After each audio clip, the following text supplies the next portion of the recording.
Weather కి సంబంధించిన updates చూస్తే నైరుతి రుతుపవనాల తిరోగమన నేపథ్యంలో రాష్ట్రంలో రోజు వర్షాలు కురుస్తున్నాయి.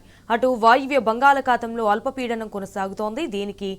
దానికి అనుబంధంగా మరో ఆవర్తన ద్రోణి ఏర్పడిందని హైదరాబాద్ వాతావరణ కేంద్రం తెలిపింది. ఇది ఈ నెల 26 నాటికి వాయుగుండంగా మారి 27న విదర్భ వద్ద తీరం దాటే అవకాశాలున్నాయని అంచనా వేసింది. దీని ప్రభావంతో రాష్ట్రంలో వచ్చే వారం పాటు విస్తారంగా వర్షాలు కురుస్తాయని వెల్లడించింది. ఇవాళ రేపు వికారాబాద్, సంగారెడ్డి, మహబూబ్ నగర్, నాగర్ కర్నూల్, వనపర్తి, జోగులాంబ, గద్వాల జిల్లాల్లో అక్కడక్కడ భారీ వర్షాలు కురుస్తాయని తెలిపింది. ఈ నేపథ్యంలోనే 21 జిల్లాలకు యెల్లో అలర్ట్ జారీ చేసింది. గడిచిన 24 గంటల్లో పలు జిల్లాల్లో వర్షాలు కురవగా భద్రాద్రి కొత్తగూడెం జిల్లా గుండాలలో 11.19 సెంటీమీటర్లు, యాదాద్రి భువనగిరి జిల్లా రాజపేటలో 11.14 సెంటీమీటర్లు, ములుగు జిల్లా మల్లంపల్లిలో 10.70 సెంటీమీటర్లు, హనుమకొండ జిల్లా ఆత్మకూరులో 10.46 సెంటీమీటర్లు, జనగామ జిల్లా నర్మెట్టలో 10.16 సెంటీమీటర్లు, సిద్దిపేట జిల్లా కొండపాకలో 9.57 సెంటీమీటర్లు, కొమురవెల్లిలో 8.83 సెంటీమీటర్ల వర్షపాతం నమోదైనట్టు వెల్లడించింది.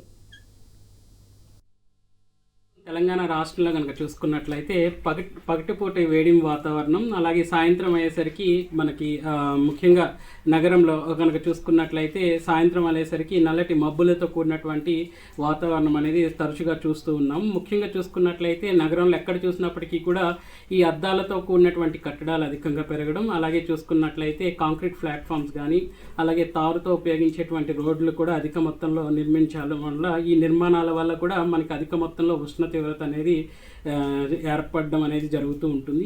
ఎప్పుడైతే ఉష్ణ తీవ్రత అధికంగా ఉంటుందో ఈ యొక్క ఉష్ణ తీవ్రత అనేది ఇటు కుములో నింబస్ మేఘాలు ఏర్పడడానికి, ఈ ఉరుములు మెరుపులతో కూడినటువంటి వాతావరణం ఏర్పడడానికి ఎక్కువగా దోహదపడుతూ ఉంటాయని చెప్పాలి. ముఖ్యంగా ఎప్పుడైతే ఎండ వేడిమి వాతావరణం ఉంటుందో ఆ సమయంలో మనకి ఉదయం పూట ఎక్కువ ఉష్ణ తీవ్రత అధికంగా నమోదయ్యి తర్వాత ఈ వేడిమి వాతావరణం వల్ల మేఘాలు అనేవి పుట్టుకొచ్చి అవి కాస్త ఇటు ఉరుములు మెరుపులతో పాటు ఎక్కువ తీవ్రతతో కలిగినటువంటి వర్షానికి కూడా ఎక్కువ ఏర్పడే అవకాశం ఉంటుంది.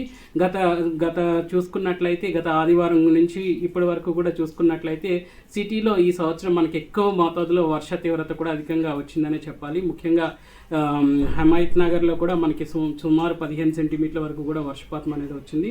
అలాగే బేగంపేటలోనే 11 సెంటీమీటర్లు, అంటే సిటీలోనే అధిక మొత్తంలో వస్తుంది. 2 సెంటీమీటర్ల వర్షపాతం అంటేనే రోడ్లు కానీ మొత్తం సిటీ అంతా కూడా జలమయమయ్యే పరిస్థితి. అలాంటిది తీవ్రతతో కూడిన జల్లులు 15 సెంటీమీటర్ల నుంచి 10 సెంటీమీటర్ల వరకు వచ్చింది అంటే దాని యొక్క తీవ్రత అధిక మొత్తంలో ఉంటుంది. దానివల్ల ఎక్కువ తీవ్రత అనేది కూడా అధికంగా ఉండడం వల్ల ఎక్కువ ఇబ్బందులు కూడా ప్రజలు ఎదుర్కోవాల్సి వస్తుంది. అలాగే చూసుకున్నట్లయితే అర్బనైజేషన్ ఒక విధంగా తక్కువ సాంద్రత గల ప్రదేశంలో ఎక్కువ జనాభా నివసించడం వల్ల కూడా ఇట్లాంటి విపత్తులు అనేవి సంభవిస్తూ ఉంటాయి.